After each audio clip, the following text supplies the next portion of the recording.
Pujari Lal Das is the court-appointed priest at the disputed Ram Janmabhoomi site. विश्व हिंदू परिषद ने मंदिर बनाने का कार्य शुरू किया है, इसके बारे में क्या सोचते हैं? ये तो एक राजनीतिक मुद्दा है।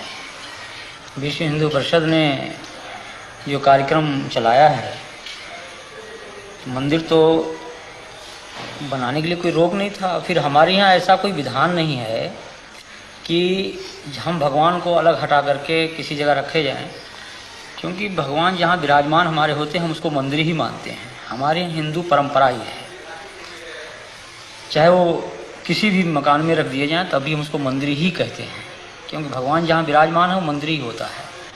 फिर अलग से मंदिर बनाने का कोई औचित्य नहीं। अगर अलग से भी बनाया जाता तो उस इमारत में जिसमें भगवान विराजमान हैं हम उसको तोड़ना भी नहीं चाहते हैं, और जो लोग तोड़ना चाहते हैं वो इस मुद्दे को लेकर तोड़ना चाहते हैं कि पूरे हिंदुस्तान में एक तनाव की स्थिति पैदा हो और हिंदू मत जो है हमारे पक्ष में हो। उनको ये चिंता नहीं है कि कितना बड़ा जनसंहार होगा, कितने लोग मारे जाएंगे, कितने कटेंगे, कितनी बर्बादियां होंगी, या जो मुस्लिम बाहुल क्षेत्र में हिंदू रहते हैं उनकी क्या परिस्थिति होगी। हमारे देश के सामने तमाम ऐसी समस्याएं हैं कि 1949 से आज तक किसी मुसलमान ने वहाँ कोई अवरोध नहीं पैदा किया। लेकिन जब इन्होंने यह नारा दिया कि बाबर के संतानों से खून का बदला लेना है, तब पूरा देश जो है वो दंगाग्रस्त हो गया और कम से कम हजारों लोग इसमें मारे गए, मौत के घाट उतार दिए गए। लेकिन तब भी इन लोगों ने जरा सा यह महसूस नहीं किया कि यह तनाव जो देश में फैल रहा है, हिंदू मुस्लिम की जो एकता आज हमारे देश में बनी हुई थी, तमाम मुस्लिम शासकों ने मंदिरों को जो जागीरें दी, आज जानकी घाट में माफीनामा मिला, हनुमानगढ़ी के बहुत से भाग मुसलमानों के बनाए हुए हैं, फकीर राम जी का मंदिर मुसलमानों का माफीनामा है। ये तमाम जो जागीरें हैं मुसलमानी शासकों द्वारा मंदिरों में दी गई, और अमीर अली और बाबा रामचरण दास के जो समझौते थे कि हम हिंदू और मुसलमान दोनों एक मिलकर के रहेंगे, उसी जन्मभूमि के पाठ में दो भाग किया गया कि एक तरफ मुसलमान नमाज पढ़ेंगे, एक तरफ हिंदू पूजा करेंगे। ये सारी बातें जो थी उस पर इन लोगों ने पानी फेर दिया। अंदर में इस तरह से दंगे फैलाए गए, ये मात्र एक सांप्रदायिकता का दंगा कुर्सी और पैसे के लिए फैलाए गए, न कि ये राम जन्मभूमि के। मैं तो ये कहना चाहता हूँ, मैं राम जन्मभूमि मंदिर का पुजारी हूँ, मैं बिल्कुल सत्य कह रहा हूँ आपसे कि आज तक विश्व हिंदू परिषद के लोगों ने वहाँ पर एक माला भी नहीं चढ़ाया, भगवान की पूजा अर्चना तक उन लोगों ने नहीं करवाया वहाँ पर। और कब बल्कि उन्होंने व्यवधान डाला। हमने हाई कोर्ट में रिट दायर किया और रिट दायर करके तब वहाँ की भोग व्यवस्था चालू करवाया।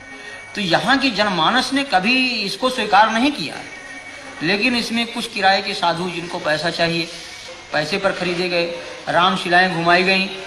उसके उन रामशिलाओं को उन लोगों ने अपना कमरा, अपना मकान बनाना शुरू किया और काफ़ी जनभावनाओं को उन्होंने दोहन करके और बड़ी बड़ी बिल्डिंगें तैयार कर ली। करोड़ों अरबों रुपए इन लोगों ने इकट्ठा किया, विभिन्न बैंकों में इन्होंने डाला और लाखों रुपया उन्होंने व्यक्तिगत अपने खाते में इन लोगों ने डाला। तो लोगों की हत्याएं हो जाएं, लोग नष्ट हो जाएं, इससे इनको कोई मतलब नहीं। इनको मतलब पैसा मिले, कुर्सी मिले।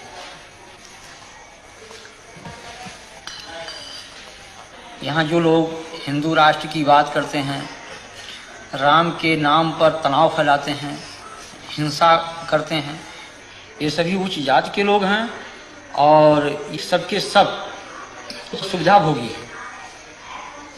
इनमें त्याग और तपस्या और जनमानस का हित लेस मात्र नहीं है। ये केवल धार्मिक भावनाओं को बाहर करके और स्वयं को सुख सुविधा में वो परिणित किए हुए हैं। ये जनहित की बात कर ही नहीं सकते। लेकिन आज बड़े बड़े मठ हैं, करोड़ों अरबों की संपत्ति उसमें है, और हम पैदल छोड़ करके एयरमेल से चलते हैं, फर्स्ट क्लास की टिकट पर चलते हैं, एयर कंडीशन के कमरे में रहते हैं। तो जहाँ पर हम एक तरफ भौतिकवाद, उस भौतिकवादी व्यवस्था से अलग होकर के त्याग और तपस्या और जनहित की बात सोचते थे, उस जगह हम उसको त्याग करके और हम भौतिकवादी व्यवस्था में परिणत हो चुके हैं। जो हम भौतिकवादी व्यवस्था में पूर्ण रूप से लिप्त हो चुके हैं, तो हम भौतिकवाद की ही बात सोचेंगे, हम उससे परे हट नहीं सकते हैं। तो ये आज के धर्माचार्यों को कि आप क्या कहेंगे? हम तो इनको भौतिकवादी व्यवस्था का एक पोषक मानता हूं मैं। ये जो पूंजीपति कहते हैं कि हिंदू धर्म की रक्षा, हिंदू धर्म की रक्षा, मैं कह रहा हूं कि यहीं पर देश के पूंजीपति जो आज धर्म की, आज अशोक सिंघल को इस बात को जो कह रहे हैं कि हम बहुत बड़े राम के भक्त हैं, क्या राम का यही आदर्श है कि 90% लोग भूखों मरे? ये हमारे देश की जो विषमता है आज, ये क्या इन धर्माचार्यों की पे नहीं चाहिए? अगर आप बड़े पूंजीपति हैं, आपके पास पैसा है, आपके कहने में एक पूंजीपति समुदाय देश का है, तो उन पूंजीपतियों से पैसा लेकर के उन गरीबों में लगाइए आप, जैसे मदर टेरेसा कर रही है, या और जिन धर्माचार्यों ने किया है, पूर्व जो धर्माचार्यों हमारे ने किया है, उनका अनुकरण करें आप।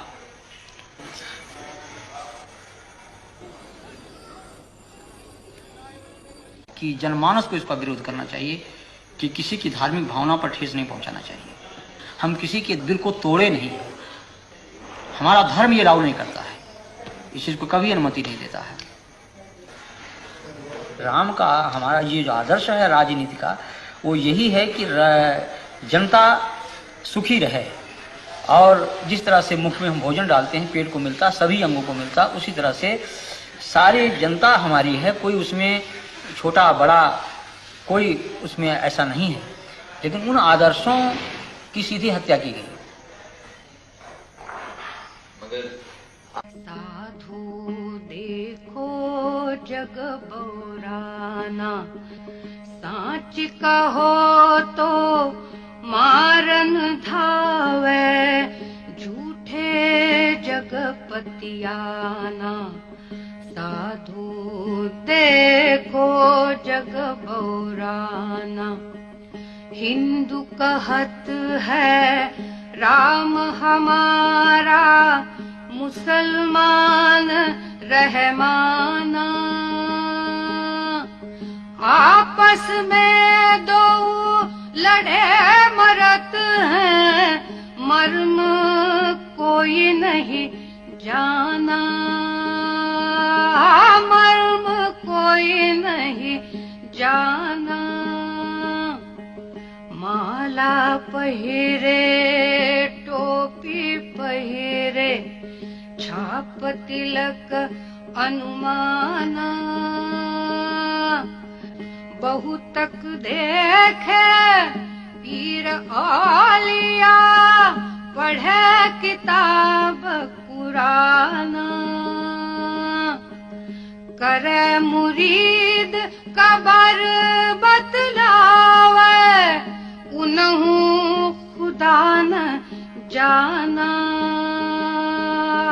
उनहु खुदा न जाना।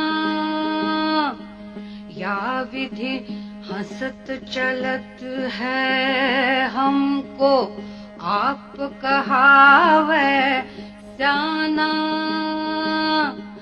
कहे कबीरा सुनो भाई साधो, कहे कबीरा सुनो भाई साधो, इनमें कौन दीवाना, इनमें कौन दीवाना।